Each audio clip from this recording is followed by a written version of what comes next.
Eh bien le bonjour à toutes et à tous. Nous nous trouvons à bord, et vous avez cliqué pour ça, d'une Tesla Model 3 restylée. Certains l'appelleront Highland, moi je vais l'appeler restylée. Là c'est le premier essai presse qu'on a avec Tesla, donc je suis assez content. Merci à Tesla France pour le prêt du véhicule. Et j'ai voulu directement rentrer dans le vif du sujet.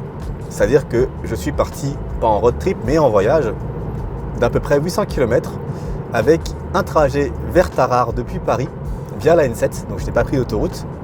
Et là, je m'apprête à remonter sur Paris. On est sur la 89, on va basculer bientôt sur l'A6 pour monter direction Paris et de voir ce qui se passe en termes de confort, en termes de consommation, en termes de recharge. Et la recharge, on va le voir dans quelques instants puisque il me reste 15% de batterie. Et là, j'ai le prochain superchargeur qui se trouve à 15 minutes de là où je me trouve. Donc, mettez-vous à l'aise. On va passer un petit moment ensemble au volant de cette petite Tesla Model 3. C'est parti. Ah, vous êtes là vous? Mais non, je suis juste sur le site de mon partenaire Ovoco pour trouver des pièces détachées pour le Mazda 626. D'ailleurs, Ovoco est sponsorisé cette vidéo, donc je les remercie une nouvelle fois pour ça. Pour rappel, Ovoco c'est une plateforme de mise en relation avec des casques qui vont être disséminés à travers toute l'Europe. Vous allez pouvoir récupérer vos pièces d'occasion détachées, avec des achats qui sont garantis, sécurisés, avec une politique de retour très intéressante, sous 14 jours, satisfait ou remboursé. Je vous laisse le lien dans la description, là aussi vous pouvez le regarder juste qu'ici. Vous pouvez soutenir la chaîne tout simplement en achetant des pièces chez Ovoco. Les frais de livraison ne sont pas trop élevés en plus, donc franchement faites-vous plaisir, ça fait du bien. Merci à Ovoco, on retourne dans la Tesla pour la suite de l'essai. J'aimerais commencer par vous parler de la consommation. De la consommation de cette Tesla Model 3.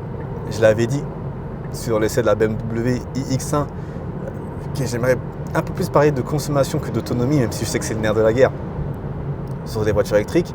Mon seuil psychologique des 400 km est largement dépassé. J'aurais largement pu faire plus de 450 km sur une seule charge. Sur plus de 480 km, j'ai consommé 14 kWh au 100. Bien entendu, on était sur route nationale avec quelques pointes à 110, la N7 et ses 2x2. Mais surtout, ça c'est la consommation que j'ai tirée sur une pluie battante. J'ai passé la route sous un déluge complet et je m'en sors à 14 kWh sans forcer, sans chercher particulièrement à éco-conduire. Et de toute façon, quand on force à l'éco-conduite sur cette Tesla, on a des résultats qui ne sont pas aussi efficaces. J'ai longtemps été à 11 kWh, notamment lorsque je quittais l'Île-de-France sur les routes à 80 et 90 km/h. Donc ça, c'est vraiment bluffant. Il n'y a que la ID7 qui fait mieux, mais c'est pas le même prix. Et donc, niveau consommation, on y est très clairement. Je peux déjà dire que c'est la voiture électrique à un prix entre guillemets abordable qui consomme le moins parmi celles que j'ai pu tester. C'est normal, c'est une berline. Et on va y revenir aussi là-dessus parce qu'il y a pas mal de choses à dire. Pas mal de choses à dire. Des choses qui vont peut-être vous fâcher d'ailleurs. Allez, on arrive au superchargeur là, il est en vue.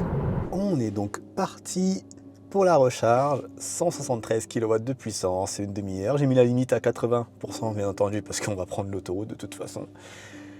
Une demi-heure pour arriver à notre fin de recharge. On verra à combien de pourcents ça va nous amener. Et je vais profiter que la voiture recharge pour vous parler déjà de l'intérieur de cette Tesla. La Model 3, il y avait quelques soucis de finition. On le sait, c'est assez connu, je vous apprends rien. Et sur cette version restylée, on est quand même revenu sur quelque chose de très acceptable, voire de même très bon. On a un intérieur beaucoup plus qualitatif. Ici, vous le voyez. Petit clin d'œil aux journalistes. Alors, les plastiques durs, on en a très peu. Et moi, ce que j'adore avec ce Model 3, c'est qu'il y a énormément, mais alors vraiment, vous vous rendez pas compte, il y a énormément de rangements. Au point où je peux ranger mon matériel dans les différents bacs que j'ai à ma disposition. Ici, on a les boissons, bien entendu. Dans la coudoir centrale, j'ai mis mes cartes SD. La boîte à gants qui va s'ouvrir soit à la voie, soit par ce menu. Et le menu, on va y revenir, ne vous inquiétez pas. L'écran central, on va y revenir. Et aussi, plutôt pas mal. Et on est plutôt bien installé dans ces sièges. Waouh, je suis surprise qu'il y a énormément de gens qui chargent et la puissance de recharge n'a pas l'air d'être affectée. C'est très bien redistribué entre toutes les voitures, c'est assez impressionnant. Et c'est déjà plus que 25 minutes, on est déjà à 17%. Allez, vous savez quoi, on va passer à l'arrière, je vais vous montrer comment ça se passe à l'arrière directement. C'est un format assez spécial, je sais. Bienvenue sur la banquette arrière de la Tesla Model 3 restylée. J'ai beaucoup de place aux genoux. Bonjour à la caméra. Ça, c'est la place que j'ai aux genoux. Ma garde-toi bah, c'est impeccable. Et il faut noter cet énorme toit panoramique qui est séparé en deux parties. La partie centrale, elle va permettre de renforcer la structure de la voiture, qui va se terminer jusqu'à l'arrière, et ça fait que la voiture est baignée dans la lumière. Là, j'ai l'intérieur noir. Si j'avais eu l'intérieur blanc, ça aurait été encore mieux. J'adore les intérieurs clairs. Et petit ajout de ce restylage, bien entendu, l'écran. L'écran pour les passages arrière, écran multimédia, qui va nous permettre, bien entendu, de gérer la ventilation. Bon, là, on va l'arrêter. Et surtout, d'aller mettre nos divertissements. Je vais aller sur YouTube, mettre une vidéo que j'adore. Et là, on voit, on peut regarder YouTube, on peut regarder Twitch. On peut surtout connecter 2 casques en Bluetooth. Je vais baisser le son. On peut aussi brancher son casque Bluetooth. On peut avoir 2 connexions casque Bluetooth. Et les passagers à l'arrière pourront avoir leur propre sortie audio, tandis que ceux à l'avant et les autres auront eux leur son à eux. À part ça, oui, je vous fais un tout petit peu languir par rapport à... Je vous fais attendre par rapport à l'écran central là que vous voyez devant, qui concentre toutes les fonctionnalités du véhicule, mais vraiment toutes les fonctionnalités. Pas d'affichage tête haute. Et je vais vous dire la vérité, sans filtre. Je m'y suis habitué. Je m'y suis habitué très très rapidement. En fait, si tout est sur l'écran, ce qui est en soi un petit défaut, parce que vous connaissez mon amour pour l'ergonomie et les boutons, là les boutons, vous voyez, on n'en a aucun. On n'a aucun bouton. Sur le volant, les boutons sont à retour haptique parce que la voiture est éteinte. Donc je vais vous montrer quand la voiture sera rallumée. Et tout va se passer sur l'écran. Sauf qu'en fait, cet écran, vous n'allez pas y retourner tout le temps. C'est ça, la vérité aussi. Le seul menu que je manipule lorsque je roule, c'est celui des trajets, pour voir mon kilométrage, pour voir ma consommation et Spotify qui est intégré dans le véhicule. On n'a pas Android Auto, on n'a pas CarPlay, mais ça ne m'a posé aucun problème. Le système d'exploitation de Tesla est aussi bon que ça, c'est-à-dire que le fait de ne pas avoir Android Auto ou CarPlay n'a pas posé de soucis. Parce qu'il y a vraiment une grosse avance en termes de système d'exploitation. Je dis souvent que Renault n'est pas très loin, c'est toujours vrai. Je trouve que Renault n'est vraiment pas loin avec son Opera Airlink, mais derrière c'est le désert. BMW, c'est trop compliqué.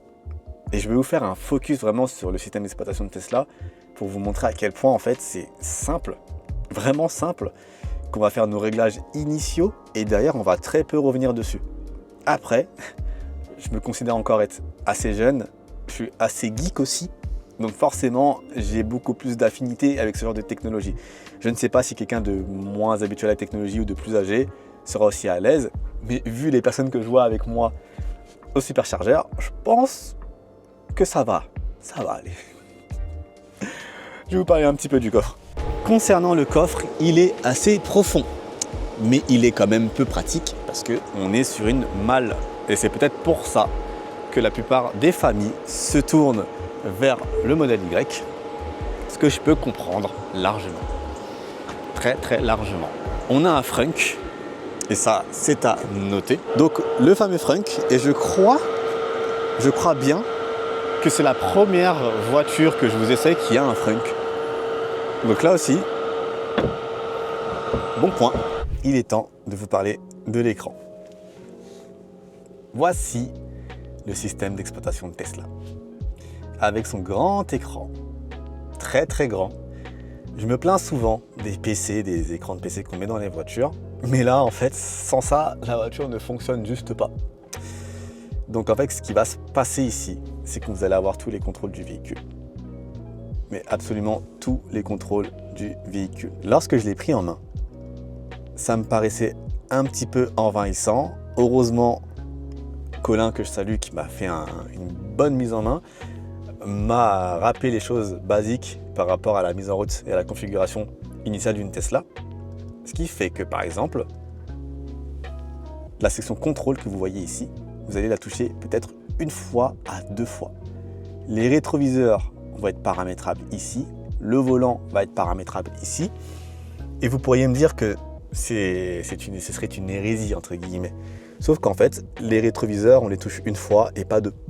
Pareil pour la position du volant, on la touche 1 fois et pas 2. Donc c'est cohérent. Là, vous avez dû voir que les essuie-glaces sont paramétrables ici, mais ils sont surtout paramétrables sur le volant. Avec ce petit retour haptique, vous allez appuyer une fois, le menu va s'afficher, soit vous allez appuyer avec votre doigt, mais bon, ce que je vous déconseille, soit avec la molette gauche, vous allez pouvoir régler l'intensité de l'essuie-glace. En mode automatique, c'est pas forcément ça. On a encore un petit peu de difficulté à gérer le mode automatique des essuie-glaces chez Tesla, mais c'est mieux qu'avant. C'est largement mieux qu'auparavant. Et concernant l'éclairage, parce que l'éclairage est aussi paramétrable dans le menu contrôle, c'est le même principe. Vous allez appuyer une seule fois sur la touche, ça va vous faire un appel de phare, et vous allez pouvoir paramétrer simplement votre éclairage. Pour les clignotants, oui, les clignotants sont sur le volant. Ils sont plus sur le Komodo, parce que les Komodo, vous le voyez, on n'en a plus. Et pour les clignotants, on va y revenir plus tard. Je vous le promets qu'on y revient plus tard. On revient sur l'écran avec les contrôles de dynamique. Donc on va voir tout ce qui est puissance d'accélération, direction et sa souplesse ou sa dureté. La recharge, avec les limites de recharge, on a les informations de charge. La charge que j'ai faite hier m'a coûté un peu moins de 10 €. Les paramètres de l'autopilote, d'ailleurs je vais en profiter pour réactiver l'assistance de maintien de cap. Et ça va être assez intéressant de devoir en parler. La navigation, il faut préciser que tout est en bêta et que donc le fonctionnement n'est pas forcément optimal. Le verrouillage, c'est un endroit où je ne vais pas, simplement. L'éclairage, pareil, je vous en ai déjà parlé. On va noter qu'il y a maintenant plusieurs lumières d'ambiance qu'on peut mettre, c'est la nouveauté de cette nouvelle 3 restylée. L'affichage clair sombre automatique, on va repasser en automatique parce qu'il fait jour, donc pourquoi pas. Le menu sur lequel je vais le plus souvent, le menu des trajets, où vous pouvez voir toutes mes moyennes. Donc on a parcouru ici 506 km jusqu'ici, 14,4 kWh au 100 et 73 kWh de consommé. La navigation avec le planificateur de voyage qu'on peut activer ou désactiver, la navigation automatique, etc. etc. Le planning, c'est lorsque vous branchez le véhicule chez vous, les paramètres de sécurité avec notamment le mode sentinelle, l'entretien du véhicule, mais ça ne va pas me concerner vu que le véhicule je le rends demain, les mises à jour logicielles, le Wi-Fi, le Bluetooth, et ça sera tout. On va avoir les raccourcis en bas, raccourcis auxquels je n'ai pour le moment jamais touché. Allez, peut-être ce menu énergie pour savoir comment je conduis, et là on voit que j'aurais économisé un peu plus d'énergie si j'avais fait mon Tarare-Lyon à 110 km/h au lieu de 130. Et de toute façon, le retour, je vais le faire à 115 km/h. On a la radio, on a un karaoké, après vous le savez, on a beaucoup d'applications pour patienter pendant la recharge. Là, je parle tellement qu'il ne reste plus que 15 minutes avant qu'on puisse repartir. La batterie est à 54%. Je vous fais le focus. Et on a une puissance de charge qui a diminué à 85 kW. Donc je vous l'ai dit, pas d'Apple CarPlay ni d'Android Auto, mais on va avoir plusieurs applications qui vont être intégrées comme Spotify, Tidal, Apple Music. Et le menu de climatisation, il suffit de glisser le doigt vers le haut depuis le bas de l'écran et vous l'avez. J'ai laissé le menu sur auto depuis que j'ai le véhicule. Il n'y a pas de souci particulier depuis. Là, on va juste baisser la ventilation parce que c'est trop fort. Mais sinon, voilà pour le focus de cet écran qui, sans lui, ce serait compliqué. Et je dois le dire, il faut l'avouer, c'est très réussi de la part de Tesla. C'est toujours la meilleure expérience en termes d'écran dans une voiture aujourd'hui. Et ça risque de l'être pendant très longtemps. Allez, on va patienter les 15 minutes qui restent. Après, on retourne sur la route pour vous parler de comment ça se passe sur le bitume avec. Nous avons démarré du péage de Villefranche et je vais pouvoir vous parler de comment se conduit cette Tesla. Confort, suspension, freinage, agrément. On expédie tout de suite l'agrément. C'est juste excellent. En fait, je me rappelle des premières sensations que j'avais eues lorsque j'ai conduit ma toute première Tesla. C'était une Tesla Model S, il y a maintenant à peu près 10 ans. Je me rappelle comment j'avais été impressionné par la fluidité et la douceur de fonctionnement de la voiture. Et je trouve qu'aujourd'hui encore, Tesla a encore ce petit truc en plus par rapport à beaucoup de marques qui font de l'électrique. et je mettrai seulement BMW au même niveau ou au-dessus. Je prends vraiment beaucoup de plaisir à emmener cette Tesla, parce que l'électrique est un plaisir en termes d'agrément, de fonctionnement, de charge ininterrompue, en termes d'accélération. Et là, et pourtant je suis loin d'être un fan des Tesla, vous le savez. Non, rouler sur plus de 500 km avec cette voiture est quand même sacrément plaisant. On a bien entendu de belles performances sur cette version de propulsion. On a entre à peu près 270 chevaux. Je sais que Tesla ne communique pas forcément les puissances de ses véhicules, mais je crois qu'on a 269, si je ne dis pas de bêtises. Un très bon couple de 0 à 100. Il expédie en un peu plus de 6 secondes. Non, c'est pas un sujet en termes de performance, d'agrément, mais c'est vraiment d'une douceur exceptionnelle. Et là, sur cette QV 2024-2023, en tout cas sur ce restylage, il s'est passé des choses en termes de train roulant, en termes de suspension, qui font que c'est largement mieux qu'avant. Il est compliqué de revenir sur une Tesla Model 3, on va dire première phase, après ce bond en avant qu'a fait cette Highland, si vous voulez l'appeler de cette manière-là. Il y a un boulot qui a été fait au niveau des trains roulants et des suspensions qui n'a rien à voir. Niveau sonorisation, c'est largement mieux. La suspension est moins ferme qu'avant, beaucoup moins ferme qu'avant. On n'est pas sur quelque chose de velouté comme chez Mercedes, mais c'est beaucoup moins ferme qu'avant. Ce qui fait qu'au bout de 400-450 km, lorsque j'arrive à destination, je ne me sens pas fatigué. Concernant la direction, on peut se surprendre à s'amuser un petit peu dans les épingles. J'ai réussi à le faire en arrivant aux abords de Tarare. Je ne vous apprendrai rien en vous disant que le châssis de cette voiture est très efficace. Après, je ne prends pas des voitures électriques pour arsouiller et pour aller chercher les chronos, mais lorsqu'il faut commencer à hausser le ton, cette voiture sait répondre. Et le rapport prix-performance écrase quasiment tout le marché, tout simplement. Une berline de presque 300 chevaux pour moins de 40 000 €, selon les configurations, selon les promos que vous pouvez trouver. Difficile de trouver mieux. Et niveau freinage, je me suis surpris à faire plus de 500 km en touchant à peine, si ce n'est jamais, la pédale de frein. Les fois où j'ai touché la pédale de frein, c'est parce que j'arrivais trop vite à un rond-point ou une intersection. Sinon, il est possible de gérer jusqu'à l'arrêt avec le one pedal. Et je le disais souvent sur mes essais de BMW, BM fait un très bon boulot en termes de one pedal, mais on a encore un cran en dessous de celui de Tesla. Celui de Tesla est clairement le meilleur système one pedal. Toutes les voitures électriques devraient avoir ce système. C'est aussi simple que ça. Et je pense que c'est le bon moment pour vous parler de l'autopilot. Autopilot qui est parfois décrié. Je peux rejoindre certaines personnes qui disent que Tesla a été rattrapé par certains de ses concurrents en ce qui concerne la conduite semi-autonome. Mais j'ai eu 2 expériences avec l'autopilot. L'expérience sous une pluie battante où, dans le cas d'une pluie battante, les caméras sont obstruées et donc l'autopilot ne marche pas correctement, il est constamment interrompu. Là, pour l'instant, la météo est clémente avec nous, donc j'ai l'autopilot qui est activé avec la navigation par autopilot. Rien que ça. Qu'est-ce que ça change, la navigation par autopilot? C'est simplement la voiture qui va déterminer sur quelle voie vous avez besoin d'être. C'est plutôt pas mal parce que lorsque vous allez traîner sur la voie du milieu, la voiture va vous demander de vous rabattre et donc va vous demander la confirmation en mettant simplement un clignotant pour changer de voie. Concernant les changements de voie, ils sont automatiques. Il faut juste que les conditions de circulation soient optimales. L'autopilot, par contre, contrairement aux autres marques qui ont la conduite semi-autonome de niveau 2, l'autopilot ne va pas trop apprécier les coups de volant. Voilà, là j'ai donné un coup de volant. J'essaie de reprendre le contrôle un instant et ça coupe complètement l'autopilot. Il faut vraiment faire confiance à la voiture. Et là, ça fait 40 km que je roule, j'ai pas eu à intervenir. Mais si vous voulez corriger une trajectoire, non seulement il va se couper, en plus vous allez avoir une espèce de résistance dans le volant qui rassure pas forcément. Vous voyez, 3 fois je l'ai fait, vous avez senti que j'ai un petit peu de mal à le désactiver. Mais de toute façon, tout se fait en toute sécurité. Il faut juste prendre l'habitude.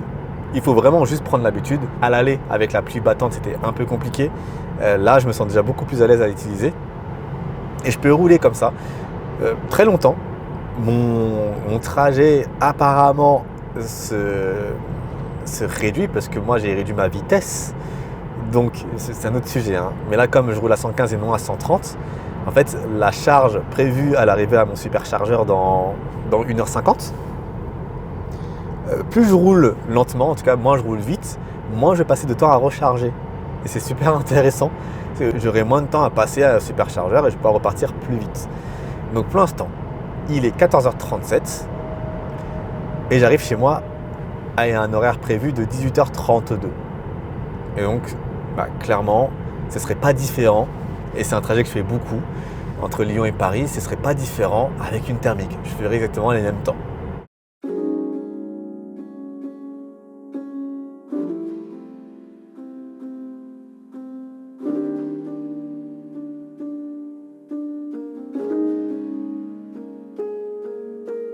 Et on va sortir de l'autoroute car le planificateur de Tesla nous indique de sortir. Avec une Tesla, pas de recharge sur autoroute, on gratte les superchargeurs. La batterie est en préconditionnement depuis une bonne vingtaine de minutes maintenant. Il me reste 130 km d'autonomie. Techniquement parlant, il serait possible d'arriver chez moi sans recharger, mais à une allure bien plus réduite. On va pas tenter le diable, c'est pas le principe d'une voiture électrique de toute façon. On va essayer d'arriver tranquillement. Donc, on est parti pour une deuxième recharge. Et on va enfin pouvoir évoquer l'un des sujets brûlants concernant cette Tesla Model 3. C'est l'absence de commodo derrière le volant. Cette absence de commodo qui nous force à utiliser les clignotants en appuyant sur des boutons. Pareil pour les essuie-glaces. Comme je vous l'ai dit tout à l'heure, quand je vous ai présenté l'intérieur, en fait, il faut croire qu'on s'y fait assez rapidement. Assez compliqué sur les 50 premiers kilomètres, mais derrière, on s'y fait.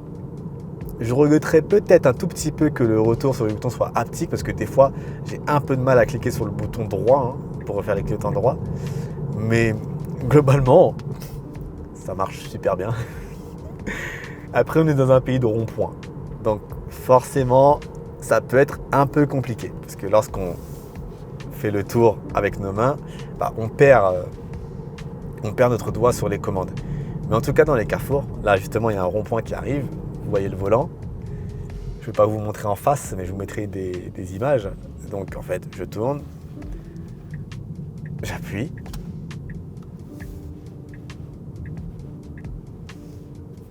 Ça y est, c'est fait. Donc, est-ce que ça prend la tête? Non. Est-ce que c'est rédhibitoire? Non plus.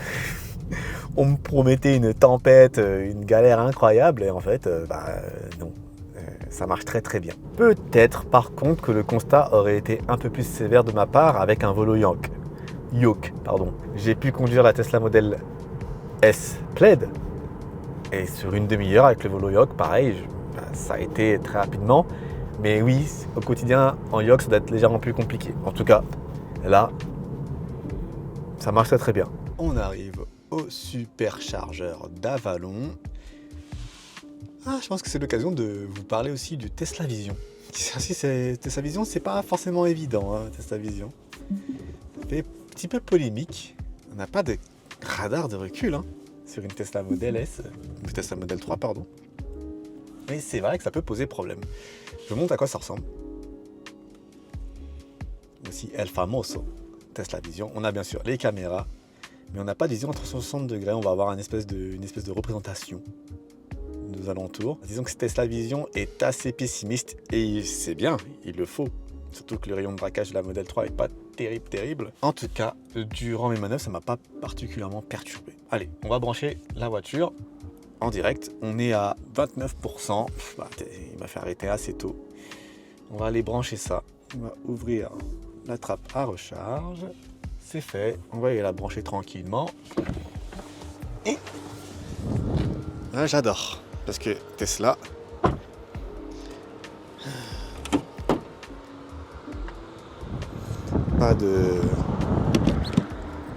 pas d'abonnement, pas de badge.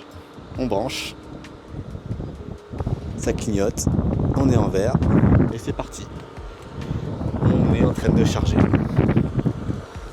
Et ça les amis, c'est l'avantage principal d'une Tesla tout simplement. Aujourd'hui, du plug and charge, on n'en a pas énormément. La nouvelle Renault 5 va le proposer avec le compte Renault, mais reste qu'aujourd'hui, c'est toujours Tesla qui gère en la matière. Donc on est parti la voiture m'indique que j'ai besoin de recharger que 5 minutes en effet parce qu'il ne me reste plus beaucoup de route jusqu'à chez moi. Mais je vais me poser 15 minutes, 15 petites minutes avant de repartir. Allez, c'est reparti. Donc, modèle 3 restylé. On a une face avant qui a été revue. Des phares légèrement plus fins. Mais tout ça, hein, toutes ces petites modifications qui sont mineures au final, elles servent à améliorer la pénétration dans l'herbe qui est largement plus efficace. De pas beaucoup, mais ça fait la différence en termes d'autonomie. À l'arrière aussi. Des changements, vous avez pu la remarquer, parce qu'on la voit tourner quasiment partout cette voiture maintenant.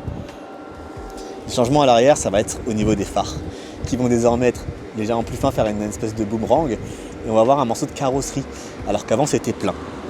Donc voilà, pour les modifications, qui sont en soi assez mineures sur la modèle 3. Bon, on finit la recharge, on va arriver tranquillement, et on fera le bilan de cet essai. On va aussi parler de l'équipement peut-être. Niveau équipement, c'est là que la Tesla va quand même pas mal marquer le pas. En termes d'infodivertissement, vous le savez, il y a la connexion à YouTube, Twitch, et toutes sortes de divertissements, même des jeux vidéo. Ça va faire partie de l'équipement, je le compte. Sur la version propulsion de base, on va avoir 9 haut-parleurs. Et pour vous le dire assez sincèrement, ces 9 haut-parleurs, ils sont largement meilleurs que toutes les installations Harman Kardon qu'on peut avoir dans certains véhicules. Sur la grande autonomie, vous aurez 17 haut-parleurs avec 2 amplificateurs et un subwoofer. Donc au niveau du son, ça marche super bien. En termes de confort, clim, bizone, bien entendu. On va avoir des sièges chauffants et ventilés à l'avant pour le passager et le conducteur. Ce qui est à signaler, je rappelle que cette voiture, vous pouvez la toucher à moins de 40 000 € tout de même. Et ouais, niveau équipement, ça enfonce pas mal le clou, hein. C'est indéniable. De toute façon, les Tesla sont assez connus pour ça. C'est tout équipé. Il y a très très peu d'options en termes d'équipement. Donc là-dessus, elle enfonce le clou. Bon, allez, on termine la recharge, on repart. Et lorsque j'arrive chez moi, je vous fais le bilan de l'essai. Et j'ai un truc à vous dire. Ça va changer pas mal de choses. Allez, à tout de suite. Et nous arrivons à destination. J'arrive près de chez moi. Mon trajet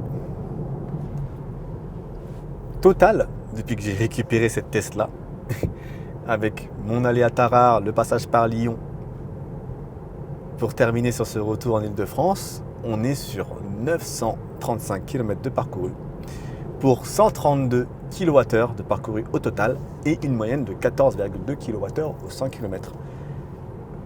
Ah, c'est pas prodigieux, mais c'est vraiment très très très bon. Il n'existe pas vraiment énormément de voitures électriques avec lesquelles j'aurai eu ce résultat-là. Donc c'est juste génial. Et tout ça pour à peu près, je dis bien à peu près, je vais vous mettre en détail mes chiffres par rapport à la recharge dans les superchargeurs. Tout ça pour moins de 40 € de recharge. Donc là, par contre, on a un coût au kilomètre qui est sacrément intéressant, hein, voilà. Là-dessus, c'est vraiment très intéressant. Avec on peut compter environ 35 centimes le kilowattheure. Donc, les amis, c'est le temps de l'aveu qui va vous faire grincer des dents. Mais après, c'est presque 1000 km parcourus au volant de cette Tesla Model 3. J'ai longtemps cherché une remplaçante à la Lexus, mais je pense que oui, si je devais la remplacer, je n'ai pas besoin tout de suite, mais si je devais la remplacer, je pense que j'irais là-dessus, clairement. Parce qu'en termes d'économie réalisée au quotidien, c'est juste prodigieux. Là, j'ai fait que le superchargeur. Si je charge à la maison, c'est encore pire. C'est-à-dire que le coût de revient au kilomètre est encore meilleur. Et là, c'est juste génial, quoi. La voiture est aboutie, tous les défauts qu'elle avait auparavant ont été corrigés. Sacré confort de conduite, silence, performance, bel équipement. Et en plus, Tesla va enfoncer le clou avec la version grande autonomie qui annonce 702 km sur le cycle WLTP. Ah, c'est compliqué. Je sais que Tesla apparemment est en perte de vitesse ces derniers mois en termes de marché. Mais les arguments sont toujours très solides et la présence du réseau de superchargeurs, tout simplement. Aucun constructeur n'a de réponse aux superchargeurs aujourd'hui. Donc Tesla gagne encore un tout petit peu, pas par KO, mais Tesla a encore beaucoup d'avance sur sa concurrence. Les amis, c'est tout pour cette vidéo, pour cet essai de cette Tesla Model 3 dans des conditions assez particulières. J'espère que vous avez aimé.